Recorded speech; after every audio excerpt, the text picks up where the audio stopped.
So that's why you see, like for in Mahayana, the Buddha taught about 6 types of consciousness. In the Mahayana, they talk about 7 and 8 consciousness, alaya consciousness, and what's the other one I forgot. So saying a lot of things that the Buddha never said. So for example, one of the founders of Mahayana Buddhism is Nagarjuna. They call him Longsu Pusa. In his biography, he wrote a lot of. He's one of the scholar monks. Who wrote a lot. So people ask him, how come, so many things you now say, it was not there before?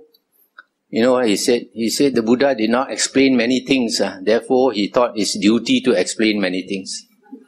He wants to be smarter than the Buddha. Any other thing?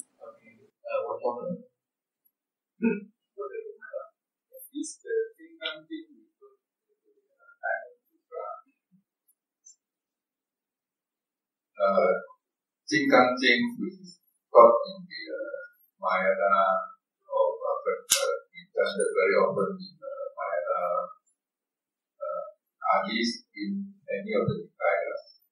Jinggang Jing and Xin Jing, Heart Sutra, are 2 Mahayana sutras which are quite close to Theravada teachings. For example, in our Theravada teachings, the Buddha said, after the Buddha has entered Parinibbana, you never see him again. You never hear his voice. You can't touch him anymore. Because his 6 consciousness has disappeared. The Jinggang Jing also says the same thing. But you find, for example, in the Tichang Wang Pusa Jing, Earth Store Bodhisattva Sutra, it is said that when the Buddha started to teach the Earth Store Bodhisattva Sutra, millions and millions of Buddhas came. They've already entered Nibbana, how can they come back again? So it contradicts, even Mahayana Sutras contradict each other. Maybe I just take one question here first. There's a question about what does the Buddha teach about the last thought moment and the intermediate state, or some people say it is Bardo state. The last thought moment, you see, there are some monks who say when a person is dying, you have to make him remember all the good things. And for example, there are some even say if they chant Amitabha and remember Amitabha, they will go to the Pure Land. But then, in the original Theravada teachings, when a person is dying, the 6 senses close one by one. So after some time, the 5 senses close, excepting the mind, and the doctor examines the person, he finds that the breathing has stopped, and the pulse, the heart has stopped. So the Buddha says that person has died. But the Buddha says that person has not died until 3 things stop. One is the vital energy, in Chinese we call the qi, and then the other one is the consciousness. The third one is the body heat. So when the doctor says the person has died, he has not really died if his body is still warm.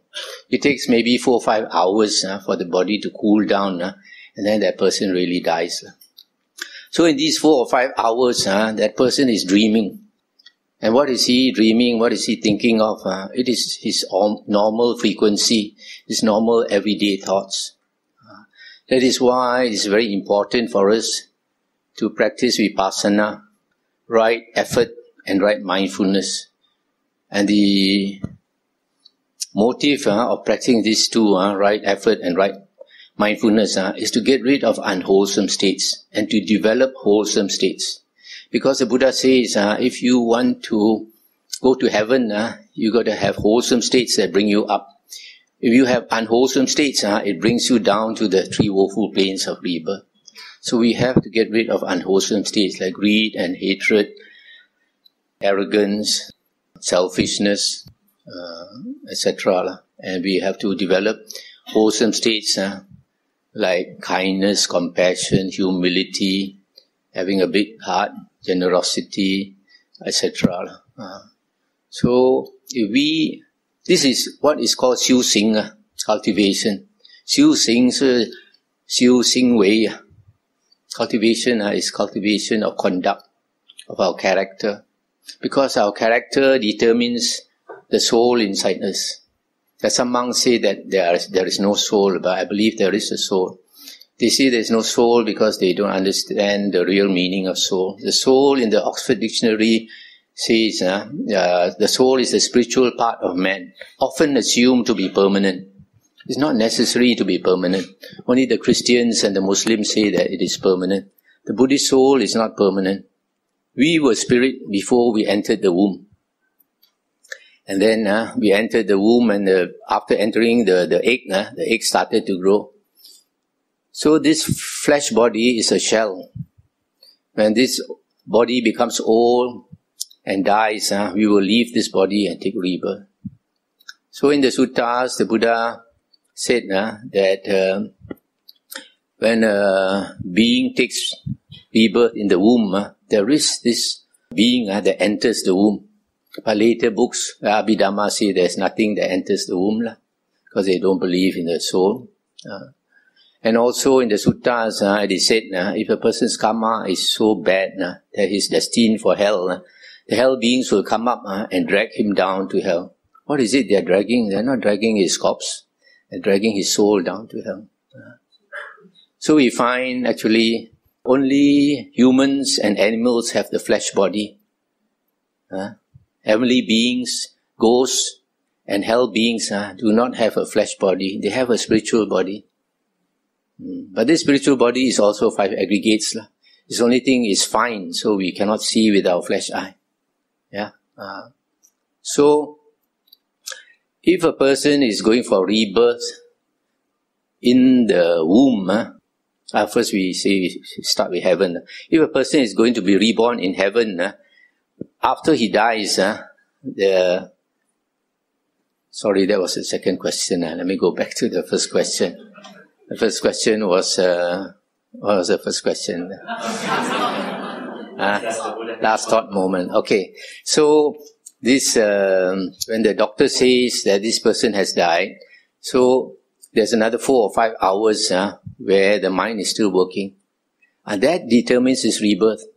Not the thought just before death. Before clinic, that is clinical death. When the doctor says he has died, that is clinical death. So after that, another 4 or 5 hours, that thinking, that is the normal frequency, is normal mind. There's one lady who told me that the mother died of cancer. When she died, she was in great pain. So the face was contorted in pain. 1 hour, and then after that, the doctor said she died. 1 hour later, the daughter went to see her. The face was so happy, so clear. I mean, she was thinking of good thoughts. And because she was thinking of good thoughts, she will probably go to a good rebirth. So, there is another devotee who told me the auntie had a very nasty character, full of hatred and all that, grudge and all that. 2 days before she died, the Dracula teeth came out so long. The children got a shock. Could not cover the Dracula teeth. 2 days later, when she died, the teeth disappeared. It means the soul is coming out of the body. So they start to see. And it's not surprising that there are some people, just 2 or 3 days before they die, you see their face change. If they are going to the ghost realm, the face will change into a ghost. One young man told me the mother was dying of cancer. Just a few days before she died, the face changed so much, he got frightened. So our character is very important, our everyday mind. That's why you have to sing every day. Don't be lazy.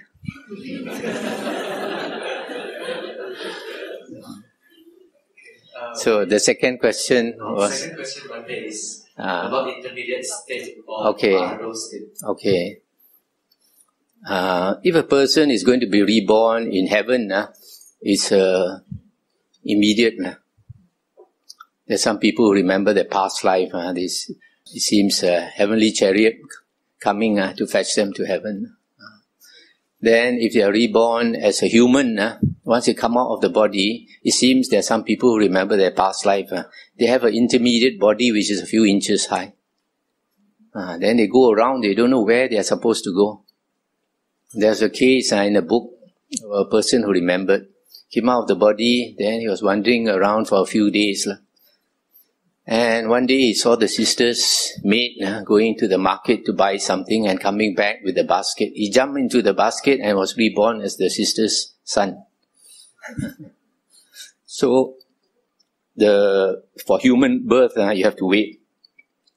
Even the sutta says so. The sutta says that for rebirth in the womb, there must be 3 conditions. First, the mother and the father must come together. Secondly, the mother must be in the right season. And thirdly, once the egg is fertilized, then there is this being waiting to be reborn. In the sutta, it's called a Gandhabba, waiting to reborn. Then he will enter the womb, and enter the womb and the egg, and then the egg will start to grow. And then rebirth as a ghost is also instantaneous. Even before dying, that person already changed into a ghost. And then rebirth as an animal also have to wait. Either have to wait to go into the womb or wait to go into the egg. And then hell being, if you are reborn in hell, also immediate, because the hell beings will come and drag that soul down to hell. Okay? Okay, thank you, Bhante, for your talk. So the message is quite clear. We can attain Sutta as being people. What about all the way, Bhante, to liberation around? Just now I mentioned after right view, after attaining Sotapanna, you need 5 other conditions. Still practice your sila, listen to Dhamma, discussion of the Dhamma, practice samatha meditation, and practice vipassana in everyday life. Right effort and right mindfulness. Can we do that as a layperson? I mean, is it possible? It's difficult, especially for laypersons to attain jhana. Even for monks, it's difficult to attain jhana. In the description of the first jhana, the Buddha said, aloof from sensual desires, aloof from unwholesome states. The monk enters and abides in the first jhana. So you have to let go of sensual desires. You have to let go of unwholesome states. You have to develop your character so that you don't have unwholesome states. Because if you don't have unwholesome states, you become a very happy person. One of the conditions for attaining jhana is you have to be a very happy person, not a troubled mind. People with troubled mind nowadays get depression, so you are very happy, then when you meditate, your mind can calm down. So it's not easy. You have to let go of sensual desires and let go of unwholesome states. So I always encourage lay people, listen more to the suttas. Very good chance of attaining stream entry. If you want to meditate, the best time is early morning when you get up, and then meditate. For as long as you are comfortable. If you're sleepy, make a cup of coffee or something. And then when you come back from work, don't meditate, because your body is exhausted, your mind is troubled. That's the time you listen to the Dhamma. Listen to the Dhamma. If you can't sleep, also listen to the Dhamma until you fall asleep.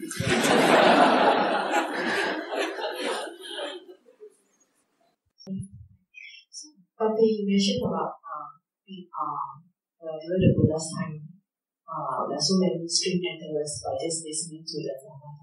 But is it because they are parami and now, after 2,600 years, and our mind get more complicated with so many of these social media influences and all? Is it more difficult? It is more difficult if you often go into the internet and play with the computer. Because you put too many things into your mind. Then when you meditate, you have to get rid of all these things. These things keep cropping up, isn't it? So that's why you have to let go. No? Without letting go, it's difficult. But of course, the condition is also you must be very intelligent. During the Buddha's time, they didn't have TV and internet and all these things. So it was easier in that sense. People were more straightforward, not so cunning like nowadays. Any more questions? No more questions. Yeah. Thank you for the talk. So I have questions. If let's say we are going to be born as Dewa or Devis, right? Even if at the time we probably become a Srimanta, then when we are reaching the heavenly realm, right? Are we still able to proceed to continue to practice? Are we able to meet up with the Dharma over there? It is said that once you have become an Arya, you won't regress. You won't fall back to be an ordinary Putujana. You will still be an Arya, and also you'll be like on autopilot.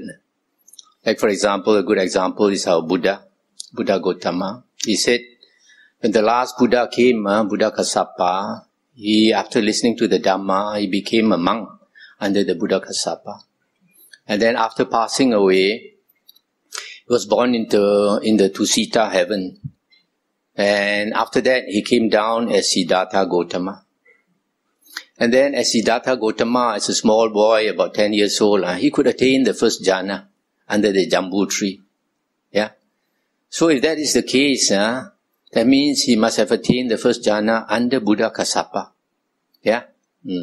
So if he had attained the first jhana under the Buddha Kassapa and listened to the Dhamma, he would most probably have been a Sakadagamin, second fruit person. And the characteristic of a Sakadagamin is that he is a once returner, meaning coming back to the human existence one last time, and he must enter Nibbana.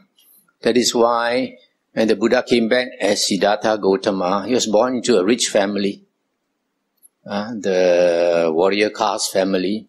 And he said his father was so rich that he had 3 mansions, one for the summer, one for the winter, one for the rains. And each season is 4 months. And during the rain season, he will be in one mansion, and there will be a lot of slaves entertaining him. All women entertaining him, singing and dancing and all that. So, in spite of all that, such a good life, and the wife had just given birth to a son, he left all of them to become a monk. That's why I say he was on autopilot.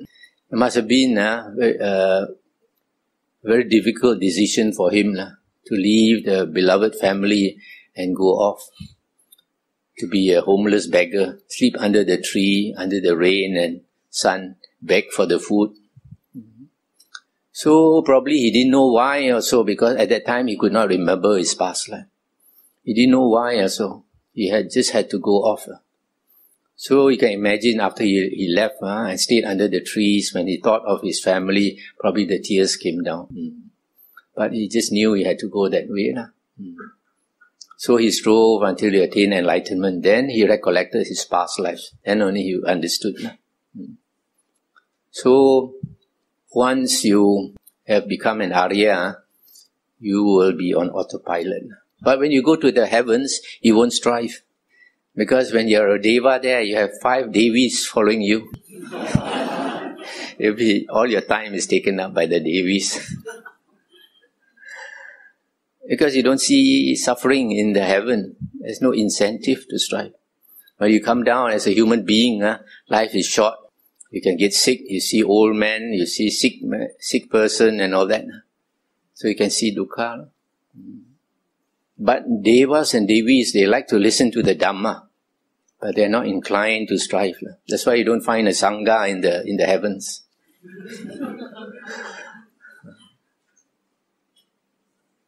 I don't call it sharing of merits. I call it rejoicing, asking the Devas and Devis to rejoice with us. Because when we listen to the Dhamma, sometimes Devas and Devis will come to listen. Ita vata cha'am hehi Sambatang punya sampadang Sabbe deva Sabbe buddha Sabbe satta Anumodantu Sabba sampati Siddhya Sadhu, sadhu, sadhu. Okay.